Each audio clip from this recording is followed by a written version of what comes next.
የሰማሁት ስለሆነ ነው እና አደርሳችኋለሁ።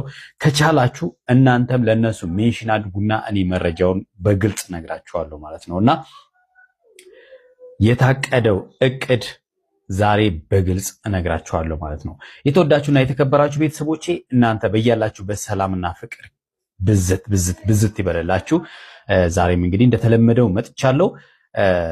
እንግዲህ ሰሞኑን እየተፈጠረ ያለው አብሳላት በነብሩኬ ህይወት ውስጥ እየገባች ላለፈው ላጠፋችሁ ነገር ይቅርታ እየጠየቀች እንዳለች አይተናል።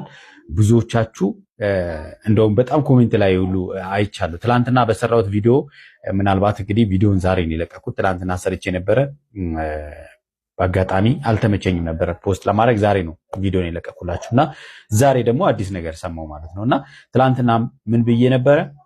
ለምንድነው በዚህ ልክ ድጋሚ ወደ ህይወታቸው ጓደኝነቱን ለምን ፈለገች? ጥብቅ ያለ ነገር ለምን ፈለገች እነ ብሩኬ መሃል የሚል ቪዲዮ ሰርቼ ነበር አይደለ? በጣም የሚገርማችሁ ነገር ያ ጉዳይ የሆነ ሴራ ይዛ እንደመጣች መረጃው እጃችን ደርሷል ማለት ነው። በጣም የሚገርማችሁ ነገር በጣም እሷን የሚያቃሰው ነው ይሄንን መረጃ የነገረኝ ማለት ነው።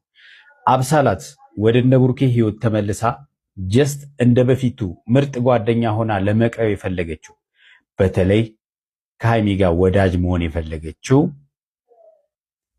ሃይሚ ልታሳግታት እንደሆነ መረጃ ደርሶናል።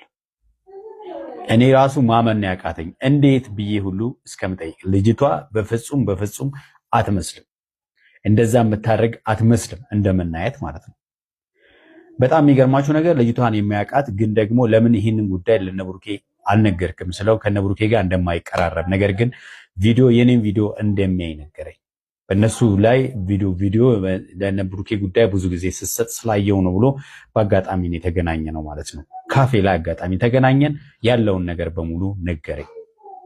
በጣም እንደሚወዳቸው ችግር እንዲፈጠር ስላልፈለገ እንደገና ደግሞ እንደዛ ብሎ ደግሞ ለነሱ ለመንገር ከአብሳላት ጋር ያለው ነገር እንዲበላሽበት አልፈለገም።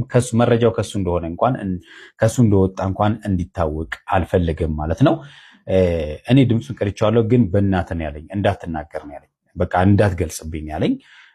እሱን ግን ያለውን ነገር በሙሉ ነግራችኋለሁ ማለት ነው። ምንድነው የእሷ ሐሳብ? በእነሱ ህይወት ውስጥ ገብታ በሌላ ሰው አድርጋ ሃይሚ ማሳገት፣ ብሩኬ በማያውቀው መልኩ ማለት ነው። እሷ ምንም ውስጥ እንዳሌለች አድርጋ ሃይሚ ስትታገት የብሩኬ ወዳጅ ሆና ከብሩኬ ጋር ልክ እሱን የምታግዘው በመምሰል አብራ በመሆን እሱ